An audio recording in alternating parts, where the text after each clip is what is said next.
Assalamualaikum dan selamat sejahtera saya ucapkan kepada semua penonton.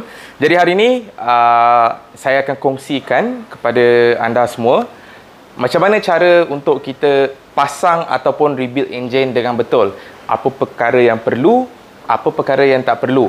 Sebab ramai antara kita masih lagi orang kata buat cara kamikaze lah. So hari ini saya akan tunjukkan cara yang agak boleh katakan minimum requirement lah untuk kita rebuild enjin.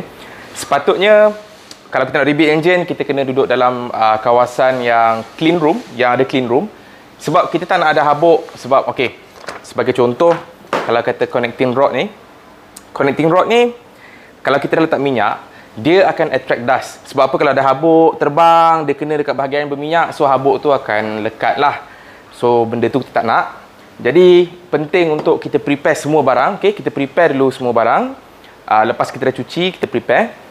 And masa kita nak pasang tu, kita pasang siap-siap semua and kita bungkus apa yang kita dah pasang supaya tak ada habuk ataupun foreign particle, especially if tempat kita pasang enjin ni kita akan kongsikan dengan tempat kita buat general job. Contoh seperti kita grind barang, kita buat sanding ke, ataupun kita dah pakai grinder, any abrasive orang kata material yang boleh lekat dekat kita punya bearing surfaces.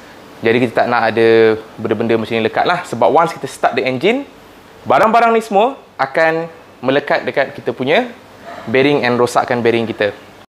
Okay guys, jadi yang pertama, apa yang paling penting, tools yang kita pakai. Jadi contoh, sebelum kita nak start projek pemasangan ni, apa yang kita perlu tentukan adalah apakah tools yang kita perlukan untuk kita buat engine. Jadi normally, contohlah kita perlukan spana 22, kita perlukan penyambung box, kita perlukan box 16, kita perlukan box 17. Jadi apa kita perlu buat? Tentukan dulu barang-barang yang kita perlu pakai. Okay? Kita sekalikan semua spana ni dalam satu bekas. Semua spana ni, okay, screwdriver pun pakai. Masuk. Okay, yang ni pun kita perlu pakai. Semua kita perlu pakai. Jadi apa yang perlu kita buat adalah kita nak cuci dulu semua spana ni pakai petrol. Sebab apa? Sebab dekat dalam box ni ada habuk. Jadi kita tak nak bila kita pakai spana ni, habuk-habuk yang ada dekat spana ni akan masuk ke dalam kita punya engine assembly and rosakkan kita punya engine. So itu yang pertama. Okay. Yang biasa saya buat first kali, kita tak boleh berkira lah. So ni adalah petrol. Kita tuang petrol. Lepas tu kita nak make sure semua ni bersih lah, termasuk tangan kita sekali, alalang kan. Kita cuci siap-siap. So ni spana-spana ni kita kasih goreng dia. Okey, lepas kita dah bilas beberapa kali dengan petrol, okey, kita nak keringkan dia lah. Okay, lepas kita dah cuci semua spana kita, sebabkan spana ni tak semuanya stainless steel, ada yang boleh karat. Jadi apa yang saya suggest, lepas kita dah cuci semua spana ni bersih-bersih, kita gunakan WD-40 ataupun any anti-rust spray untuk kita just spray dekat kita punya spana-spana ni. Okey. Supaya spana kita tak berkarat. Especially untuk something yang ada joint, contoh macam plier ni. Kalau kata kita tak letak anti-rust spray, dia akan sangkut and dah tak boleh nak main. So, kita spray. Okay, so blok ni kita dah hantar ke machine shop untuk buat bearing clearance, untuk rebore dan sebagainya. Jadi sebabkan blok ni kita pakai ARP main start. Jadi sebelum kita proceed untuk assembly, kita perlu buka semula lah semua start ni untuk kita cuci.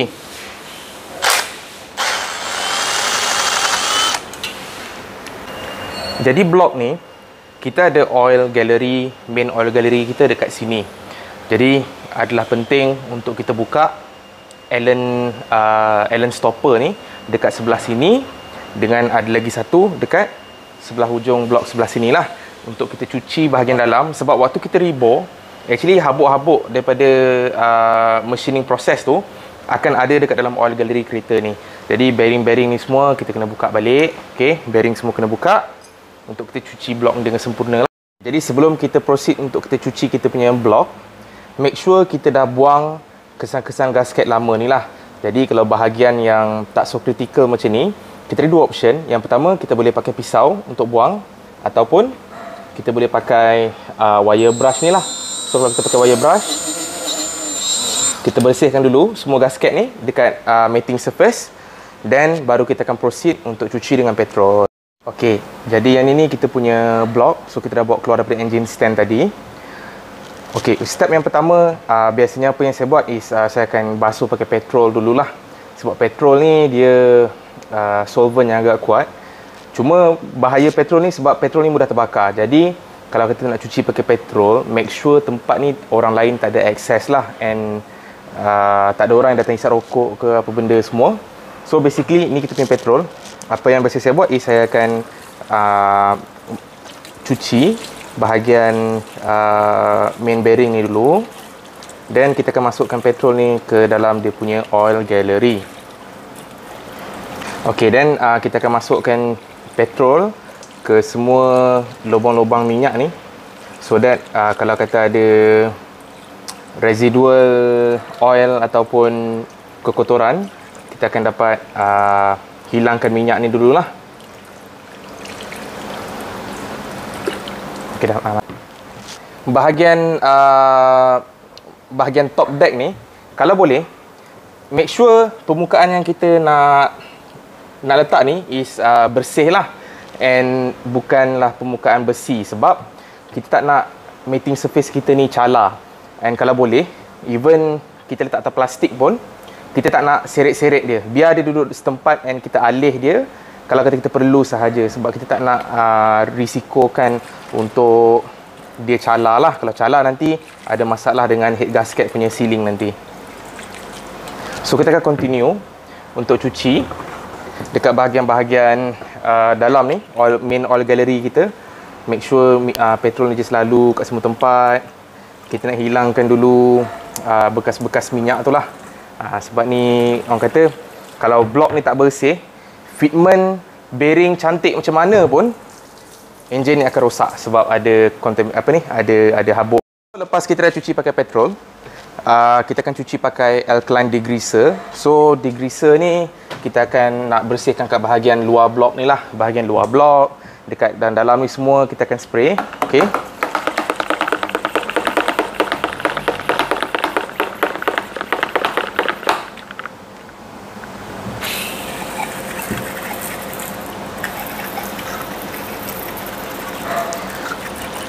Jadi kenapa kita pakai degreaser ni? Sebab actually petrol tadi tu dia akan ada tinggalkan sisa-sisa. So kita tak nak ada sisa-sisa petrol tu dekat dalam kita punya oil gallery dan juga bahagian luar ni lah. So kita nak benda ni betul-betul bersih.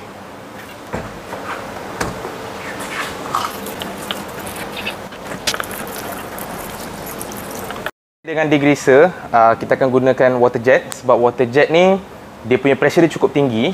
Jadi kalau kata ada kekotoran dekat bahagian luar blok ataupun dekat dalam oil gallery ni, kita dapat flush out dia lah. Compare dengan kalau kata kita pakai air pipe biasa, air pipe biasa ni dia tak cukup kuat. Velocity air tu tak cukup. Jadi kalau kata ada kekotoran degil ataupun something yang stuck dekat dalam kita punya oil gallery ni, kita akan ada masalah nanti sebab bearing kita semua akan rosak.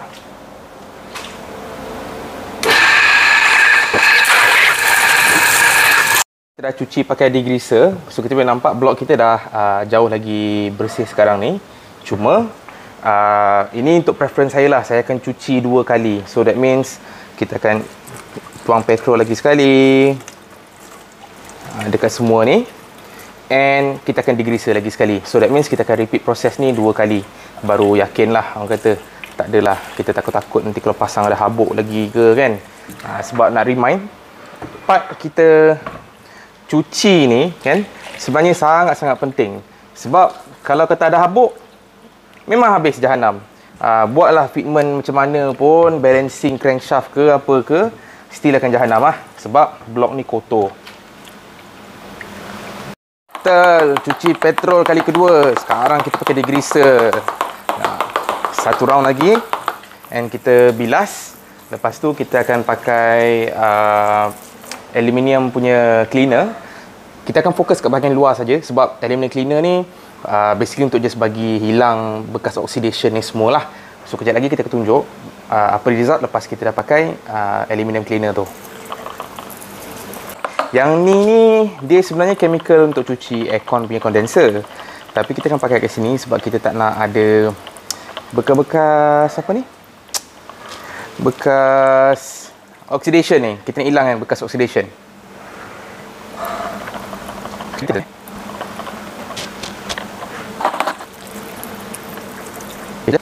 So inilah kita punya blok lepas kita cuci dan nampak jauh lagi bersih. And dalam ni semua dah memang confirm bersih lah. Lebih kurang 25 minit ke 30 minit kita basuh benda ni juga. So ni baru part blok saja. Actually head dia, dia punya main cap, okay, main cap semua kena buat proses yang sama. Tapi main cap tak payah pakai alloy cleaner. So kita just cuci pakai petrol and then make sure degrease balik semua. And kita nak dia bersih macam ni lah. Baru betul-betul tak akan ada masalah nanti. Sebabnya, okay, saya akan explain. Kita punya oil pump untuk Evo 10 ni, minyak akan masuk ikut ikut sini, okay, ikut lubang ni. Jadi let's say if dalam lubang ni ada habuk, then habuk tu akan masuk. Kalau kata dekat dalam galeri ni pun ada habuk, habuk ni akan masuk sini, lalu okay, pergi sini and keluar ke kita punya bearing journal. Okay, so bila dia pergi ke main bearing journal, so bearing kita semua akan habis rosak lah. Jadi kita nak benda tu jadi. That's why kita kena make sure, pastikan kalau kata nak rebuild engine, cuci blok bersih-bersih. Oil channel dalam ni semua kena cuci. Termasuklah main cap. Ni nak ulang banyak kali ulang sebab ni memang penting. Main cap dan juga part-parts yang lain. Even screw pun semua kena cuci. Kita tak nak ada pasir. Okay? Woi, basah kuyup bye. Penat cuci benda ni. Lepas tu ada customer minta murah. Bang, murah boleh bang? Kau buat sendiri lah, cakap dia. Kau nak murah buat sendiri. Yang hantar. Kita dah cuci. Kita nak keringkan blok ni pakai compress air. Jadi kali yang kita nak keringkan adalah bahagian cylinder liner. Jadi cylinder liner ni, sebabkan dalam ni dia ada metal sleeve tau. So dia akan karat once kita dah keringkan. So make sure standby. Okay, minyak hitam dekat dalam oil squirter ni. So once kita dah keringkan, okay, kita keringkan dia.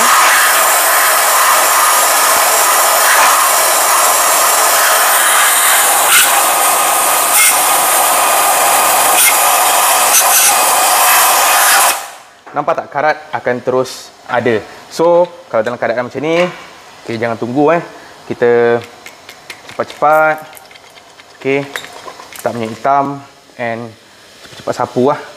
Make sure karat ni tak teruk. Ni penting sebab kalau kata korang biar, meninggal nanti. Ni nama dia meninggal sebab akan ada karat yang teruk. So kita buat satu silinder at a time. Okay, so lepas kita dah keringkan silinder bore ni, kita nak make sure minyak-minyak hitam yang lebih tadi ni kita lap lah. Sebab tak nak dia masuk ke dalam kita punya coolant passage kan. So make sure kita pakai kain yang bersih. So ni adalah kain bersih. Kita potong-potong dah. So kita lap lah. Tak nak ada kekotoran yang masuk. Minyak ni tak nak masuk dekat coolant channel. So tu sajalah. Then kita akan keringkan part-part yang lain pula. So barulah kita keringkan dalam setiap lubang-lubang ni, semua kita akan keringkan. And kita akan keringkan dalam setiap lubang oil channel daripada main oil gallery ke kita punya bearing journal ni. So semua kita akan keringkan. And kalau kata ada residual habuk-habuk ke, so semua akan keluar lah. Jadi apa yang biasa saya buat adalah, saya akan pergi ke main bearing nombor 1, tembak dalam, nombor 2, nombor 3, nombor 4, nombor 5. Then saya akan flush dia terus ke arah sana. So kalau kata ada air ke, ada kotor ke, semua akan keluar lah. And kita boleh confident yang blok kita ni dah supreme, 100% bersih. So sekarang ni blok kita dah kering. Jadi kita nak letak minyak hitam sikit. So yang ini is minyak hitam 030. Kalau kata korang nak pasang blok ni and akan buat full assembly lambat lagi, so it's better untuk korang pakai assembly lubricant lah. Sebab apa? Minyak hitam, kalau kata korang letak macam ni, apa akan jadi is that nanti minyak hitam tu, kalau kata blok ni kat arah bawah macam ni kan, so minyak dekat main cap tu akan pergi ke bawah and dia akan jadi agak kering. So kalau kata korang nak pasang blok ni lambat lagi, it's advisable untuk korang pakai assembly lubricant instead of conventional motor oil lah. Tapi sebab case kereta ni kita dah siap terus nak start je. Jadi tak payahlah pakai assembly lubricant. And even though kita pakai motor oil, actually ada cara lain untuk kita make sure waktu kita first start tu tak ada masalah. Nanti saya akan kongsikan lah macam mana cara yang betul untuk start kereta ni first time. Yang tu nanti saya akan share dekat masa yang akan datang. Kita dah keringkan semua, kita letak minyak dekat sini. Apa kita nak make sure is that dekat dalam kita punya oil gallery ni dah tak ada habuk. Okay, so macam ni kita pakai Torchlight Milwaukee. Sebab Torchlight ni memang padu lah, dia waterproof and macam mana cakap robust lah. Sebab ni Torchlight ni actually dah jatuh lebih daripada 100 kali kot, tapi alhamdulillah sampai sekarang still lagi boleh pakai.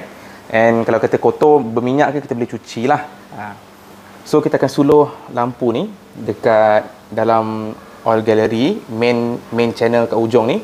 And kita akan inspect setiap lubang yang ke kita punya main bearing. Nak tengok ada tak habuk. So tak ada. Okay, ni nombor sini tak ada. Sini pun okay, clear. Sini pun clear. Alright. Yang dekat sebelah sini ni kita kena suluh daripada belah sini pula lah. So kita akan try tengok. Okay, clear dalam. Tak ada habuk. Dekat sini ni clear. Okay, so korang boleh actually suluh daripada hujung ataupun dekat oil jet punya lubang ni. So kalau suluh kat oil jet punya lubang ni akan lagi clear lah. So kita boleh tengok ada habuk ataupun tak. Ada habuk ataupun tak. Sini clear. Okay, sini pun clear. Then for a final one, kita just tengok melalui hujung ni sama ada dekat dalam main oil gallery kita ni ada habuk ataupun tak. Okay, so far tengok macam okay. Yang ni nampak okay. Yang sini ni pun nampak okay. So alhamdulillah blok ni dah 100% bersih. And saya yakin lah tak ada habuk ataupun foreign material dekat dalam kita punya oil gallery. So apa kita akan buat next is kita akan buat bearing fitting. Kita nak check whether bearing ni punya clearance okay ataupun tak. Okay. So sekarang ni kita dah confirm yang blok ni dah 100% bersih. So ni saja saya rasa untuk part 1. Kita akan sambung video ni dekat part 2 untuk bearing fitting. Sebabnya video ni pun dah agak lama, so tak nak nanti korang bosan lah. So saya rasa sampai sini saja untuk part 1. Macam mana cara kita nak cuci blok kita. So itulah main topik dia. Sebab bearing fitting apa semua ni dia agak lebih rumit. So untuk episod 1 kita fokus tentang macam mana cara nak cuci blok and engine parts. Jadi sekarang ni kita dah cuci engine, kita dah cuci blok kita. Make sure barang-barang lain macam piston ni, even though piston ni baru kan, kita kena cuci dengan bersih lah. Rod, kita punya bearing, everything semua kena cuci bersih-bersih. Sebab apa? Sebab kalau kata ada kekotoran, macam mana pun kita fitting bearing tu clearance dia cantik, still lagi engine yang akan rosak. Korang kena ingat benda tu. Rule number 1 is always to keep your engine clean. Kalau kata ada foreign material, ada contamination, habis engine korang. So boleh buang lah semua ni, yang kata tak payah buat. Baik tak payah buat engine, main standard lagi bagus. So korang sini dah tengok. Sebenarnya proses ni tak mudah lah. And kalau kata kita sebagai customer, kita nak rebuild engine, make sure kita cari workshop yang competent untuk buat. Sebab tak semua orang pandai buat. Even cara cuci blok pun tak ramai orang pandai buat dengan betul lah. So at least sekarang saya dah share. Korang boleh cubalah kalau kata korang nak cuba overhaul engine korang lepas ni. Nantikan sambungan di part number 2. Saja untuk part kita kali ni. Part nombor 2 saya akan upload dalam mungkin sehari ataupun 2 hari daripada sekarang. Tapi sebenarnya proses ni saya akan terus buat sebab tak nak ada habuk. So saya akan terus siapkan. Tapi macam saya cakap tadi, sebab video ni pun dah agak panjang, so saya akan sambung video ni di segmen yang seterusnya. Andai kata korang rasa video ni agak bermanfaat untuk korang, korang boleh share, like ataupun subscribe untuk nantikan video-video yang seterusnya lah. Terima kasih.